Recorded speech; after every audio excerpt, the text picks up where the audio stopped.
Good morning, Fort McMurray, Wood Buffalo, and the rest of the world. You've tuned in to the Mac City Morning Show. I am your host, Elliot Pierre, and we're going to start today's episode off the same way we start every episode off, with a moment of gratitude.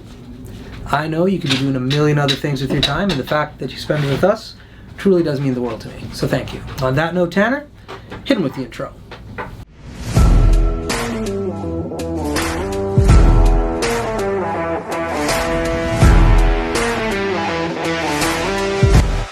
How's it going, you guys? It's Jake White, JJW, coming at you from Norrell Toyota in Fort McMurray.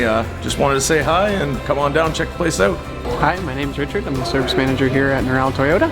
Hi there, I'm Adam. I'm here at Norrell Toyota. I'm a product advisor. Hi, I'm Cass. I'm the appointment coordinator. Happy to help you. Hey, it's Keith Simpson here. I'm the general manager of Norrell Toyota, soon to be Fort McMurray Toyota. Pretty excited for our new dealership. As you've seen, you met all my staff. These guys are all my family. We're here to take care of you. Come on down and be part of our family. And we are back. Big shout out to Norrell Toyota, our title sponsor for today's episode. We really do appreciate your ongoing support. As everybody at home knows, I do not introduce my guests because they can do a better job of that than myself. So can you please tell everybody at home who you are and what you're about? Hi, I'm Sandy Rogers. I own Rendezvous Photography. I've been in town for 20 plus years. I've been in photography since 2016. I've joined the Professional Photographers of Canada. I've recently been accredited with portraiture. So it's an excellent milestone. It took like a year to get there, so. Congratulations. Yeah, and all our other photographers out there in Fort McMurray, if you want to join PPOC, you're all welcome to. Message me, find out more. Very cool. Now, I'm just going to start it off because I know Tanner has an opinion on this one. What kind of cameras do you shoot with? Canon. Canon? Yeah. What kind of Canon? I have two R6s. Okay. Yeah. We all make mistakes. Sometimes it's okay. Tanner is a Nikon guy. Nikon. Okay. Yeah. Sorry about that. Yeah. Right. Being right isn't for everyone. So. That's it. Shots fired. Yeah, when Crystal Mercury came on, she was all about Sony's, and then we told her about our nightmares with Sony. Yeah. Anyway, Sony ended up messaging like her and us. Oh, so really? yeah, maybe Canon will reach out to you. I think this camera is Canon that we're filming on today, but the rest are Nikons. Oh yeah. Yours is Canon. Yeah. I have Canons. Yeah, he has Canon Nikons.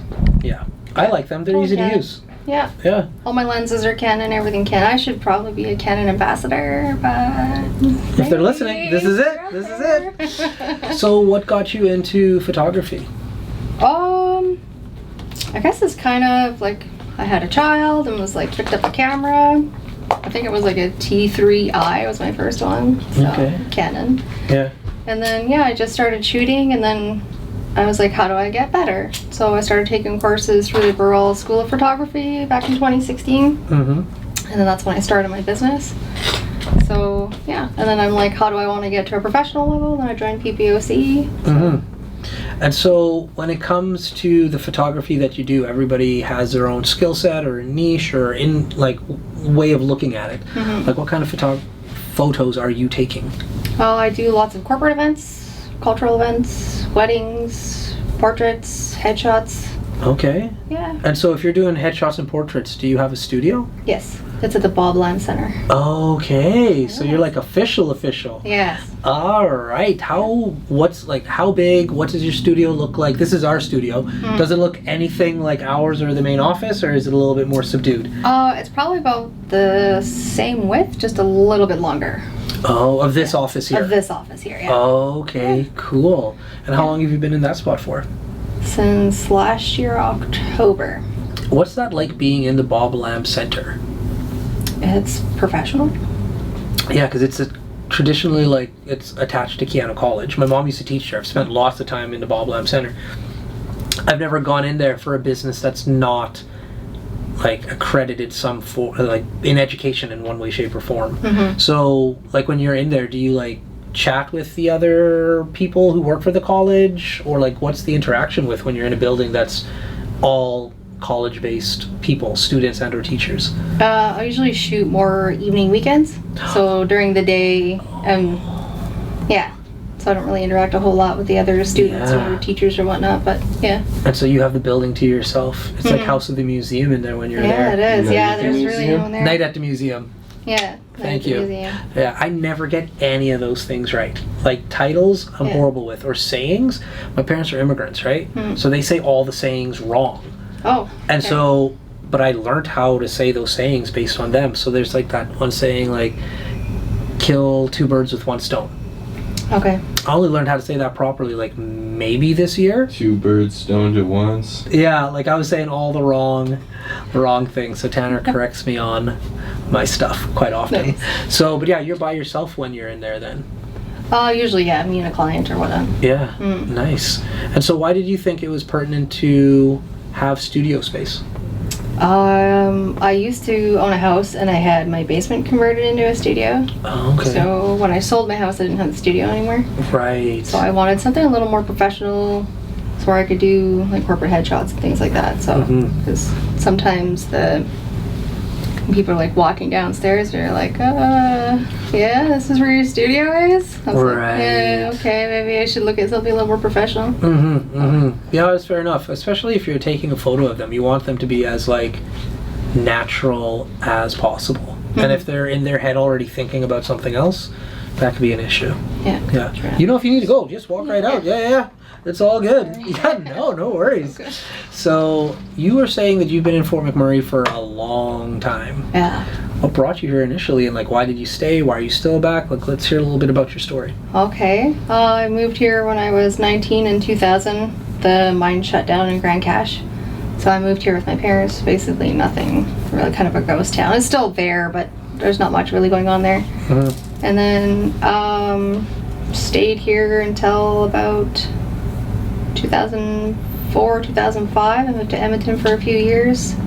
So the whole family life thing, and then moved back in 2009. And here you are. Yeah. I tried to leave during the fires too, but that didn't work out. When you try to leave, what do you mean? Like we all had to leave during the fire. Like Right? We had to leave. Yeah. No, I was selling my house when the fires were happening. Oh. So, yeah. Nice. Did it sell after or before the fire? Oh, it was like way after. Okay. Yeah, I Okay. decided to come back. Yeah. Yeah. That was a good time to try to sell your house though. Yeah.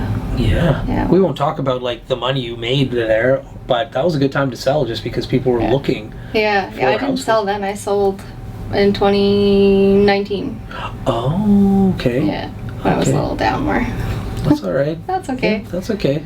Not the best, but No, it didn't bankrupt you, obviously. No. You're still in existence. I am. Yeah, There I'm you still go. here. Are you allowed, because not a lot of people are you allowed to talk about what you do full-time, or do you not want to talk about that? No, I can talk about what I do full time. Yeah, because I know what you do full-time, so Yeah. I'm trying to like skirt around it, because some people when they come in, their companies don't allow them, so Oh, okay. I wasn't sure if you were... As far as I know. Yeah, you're all allowed. good. Yeah, Yeah. based on, you would know too, based on the position you hold. Yeah. Yeah, no, I'm a safety supervisor Yeah, for Center Fire Group companies. So that's a big do company. that full time, and then yeah, so that's why the evenings and weekends with the Bob Lem Center. But, This podcast is primarily Fort McMurray based, and safety is a big thing in this community.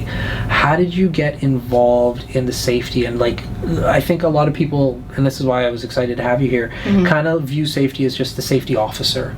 But there's so much more that goes into safety. oh yeah, there's a whole bunch more. Can we talk a lot of about people that don't a little see bit? that. Yeah, No. the behind the scenes of safety. I guess it's a lot of like paperwork and stats and PR. Yeah. And so what does that mean? Like when you say paperwork, stats, PR, like explain that to me a So little bit. paperwork, like policies, procedures, Yeah. manuals, dealing with incidents, managing your incidents, getting the people back to work, things like that. It's a huge undertaking to do. When it comes to the return to work policies, how is that looking like nowadays? I've been so removed from human resources since starting Yeah. this company. I have to do it for my own staff, but like this is a cakewalk in comparison to Accurate. So I only got a handful of people I got to worry about. Yeah. But like when you're safety and you're dealing with that many people on that many sites, like how do you like form that corporate culture to get people on board with the messaging that you're trying to promote? Well, I have a bunch of safeties under me too that help implement our programs and things like that. So Mhm. They help a lot. How many people work for you, or underneath you, would you say? About 17, I think. Okay. Yeah. And so, how do you manage those people? Uh, That's a lot of people to manage. they're really easy. They pretty much take care of themselves and things like that. But yeah, just basically I'll go out and do a site visit, do a tour, and build those relationships. And Yeah. yeah. And after X amount of years in the community, you've definitely built a lot of those relationships, no doubt about that. Where's your organization based? I gotta be honest, I only heard about your organization initially because they sponsored the Thickwood Arena, and so now you guys have like the naming rights for that. So then that's when that organization came on my radar. And then I started looking into them years ago, and I was like, oh crap, like this is a really big indigenous company in Fort McMurray. So yeah. So one of their offices is based out in Anzac. So you'll see the rooftop when you're driving towards Anzac, which I think is the neatest thing. But there is another office in Gregoire where my office is. Okay. So it isn't. And that's where all the groups hang out. Right. Yeah, because I was just like, it's got to be a huge organization. So, or with the head office, either like you said in Gregoire, or I was like, maybe you would be in Taganova, but it makes sense that you guys are up there. Yeah. And how long have you been working with them now for? Since last year, October. Okay. Yeah. And so, are you doing day-to-day safety, turnaround safety? Like what kind of preview do you have over that realm? Day to day. Day-to-day. Yeah, So maintenance every at day. all the sites. Yeah. And do you guys explain, just, this is a good plug, what does your company actually do? We do all kinds of things. Yeah. We're a lot of civil. So Center Fire themselves are civil. Then we have the other group of companies like Fort Mackay, Alcor, Element Controls, Club, Canyon. They do a whole bunch of different things. They move camps and things like that. So they'll dismantle, remantle, things like that. Yeah. Oh. Element Controls is electrical based. So your job as a safety person is very diverse with this organization. Wow. Yep. When it comes to safety, because I know I literally just filmed right before you came here with a guy who was doing human resources, and we were chatting about whoever you have as your HR person, that's kind of the energy that your company kind of has. And so you have to know who that person is, what their goals are, what they're trying to achieve, because it is really what they're thinking is the policy they're going to write, and then how it's enforced is based on that individual. When it comes to safety, how do you go into a new, because I know you've been doing safety for a very long time, so when you first step into a new company, how do you assess and move forward with whatever their safety culture has been? Usually, I'll do site tours, build relationships, see how it's going. Then I'll kind of assess where there's gaps, where we need to improve, things like that, and then go from there. Nice. Do you find it lonely? No. No. Good for you. So who do you hang out with then at work? If you don't, because that was the one thing, when I was in human resources, once you're in management in those roles, you're isolated to the group. I could not be friends with the staff, even though I thought they were cool. A lot of them, I was like, I could see how you and I could hang out, but I always did find it lonely once you get into management. Yeah, well, I do travel a lot, as far as 2 hours north to 2 hours south, so during the week I'll collaborate with management as well and my workers and things like that, so right. I find there's still a lot of collaboration there. Yeah. You spend a lot of time in your car. What are you doing in your car? Podcasts, music? Yeah. Mac City Morning Show? There's no way you're listening to this. I don't believe you for a second. I'm just kidding. Yeah. And I don't take offense. I don't watch this podcast, so What's it called? Yeah, exactly. We forget sometimes. Speaking of, are you doing your questions today or no? No questions from Tanner. Okay. So what are you doing in your car? I'm usually just listening to tunes. What kind of tunes? Radio. Just local radio? I'll flick through all of the radio stations, So country, Christian, French. Christian. Right, I forgot we have those. Yeah, I'm saying. Now, right? No, just the three main good ones. Yeah, okay. Okay, so you're a radio listener. Of all kind of genre of music you like? Yeah. Country? Not so much country. EDM? No, I don't know. So you're pop. Sometimes, I guess. More like pop, yeah. Okay, because when you first, we know a little bit about each other. You did some work for us this weekend at the Canada Day Yeah. pre-party. Thank you very much. You're welcome. So I know you used to work in bars.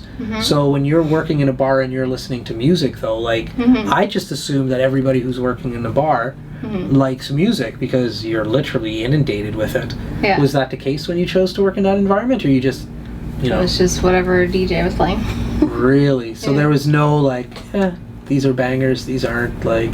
Yeah, I don't know. I just like all genres, so I just kind of whatever sounds good to me at the time, I guess. Right? Yeah, and it'll yeah. change from time to time. It'd be like, this is a banger song. Tomorrow it's not. Yeah.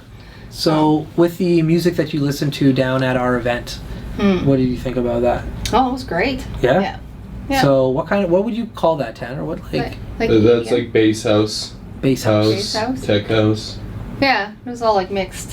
Yeah, Right? a bunch Yeah, of different I house like that. genres. Yeah. Okay, so that's more of what you listen to.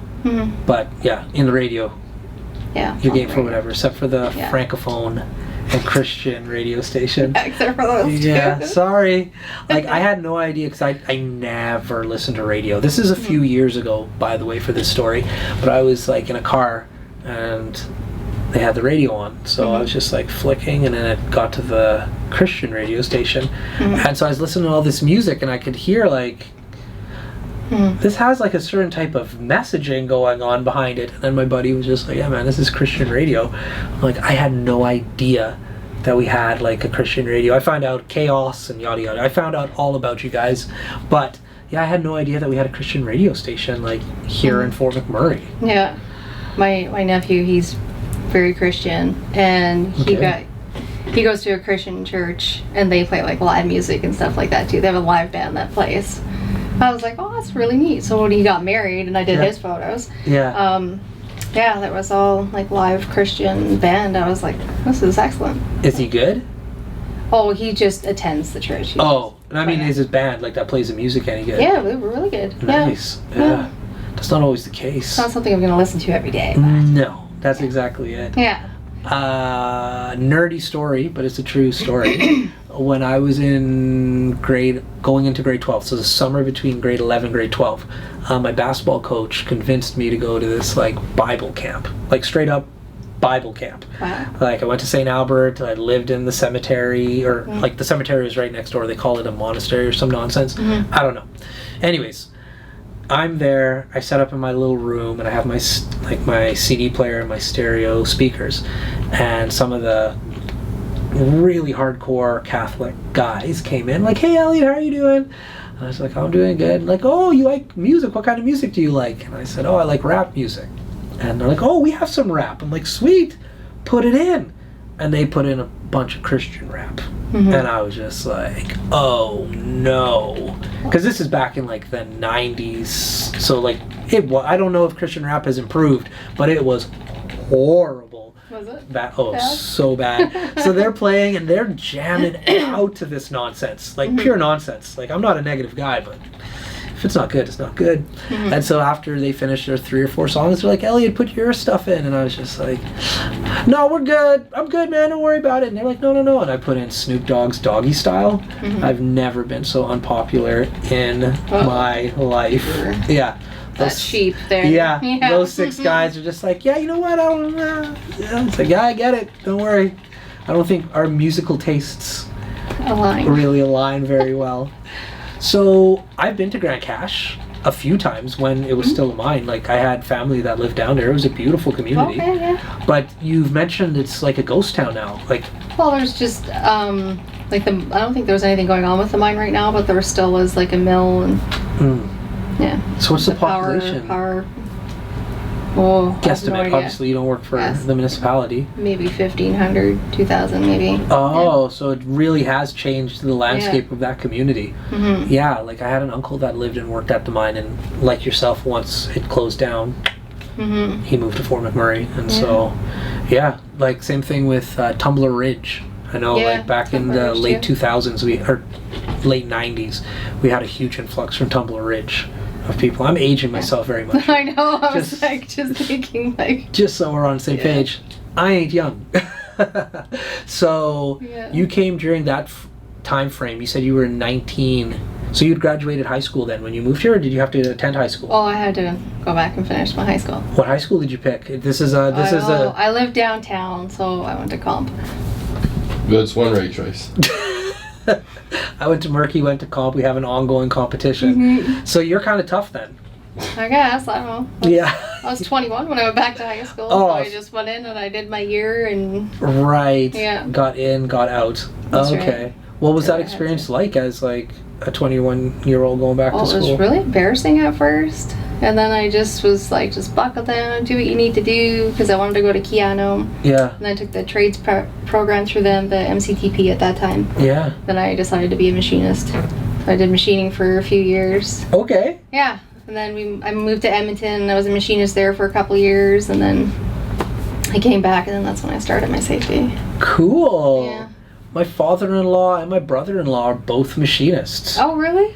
I know way too much about your trade for somebody who's Yeah. not a machinist. Yeah. So, crap. Tanner tapped his watch. So that Time's up. means we're out of time. Okay. But before I cut you loose, everybody gets a shameless shout out or plug. Okay. So you have the mic, the camera, the lights. Have fun. Shout out to what? I don't know. It could be anything. Your business, your mom, your dad, your cat, your car. We've had some wild shout outs here, so whatever you want to shout out. Shout out to PBOC for raising the bar and teaching us new things and doing conferences twice a year. And yeah, shout out to Rendezvous Photography. There we go. Awesome. Well, for McMurray with Buffalo, the rest of the world, that's been another episode of the Mac City Morning Show from the bottom of my heart. Thank you very much for tuning in. Big shout out to our title sponsor, Neural Toyota, as well as Carrie from Patchouli Rose and the beautiful people at Coldwell Banker. We really do appreciate your ongoing support. Hope everybody at home is having a great day, and we'll see you tomorrow. Peace. Hi everyone, it's Carrie with Patchouli Rose here at Thickwood Barbershop.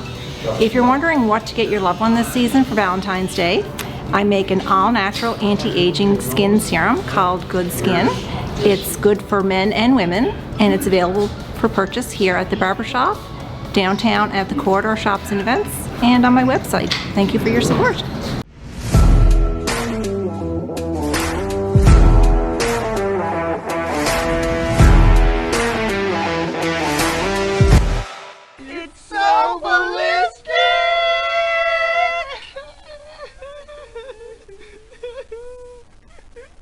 Talk about quenching your ugly thirst.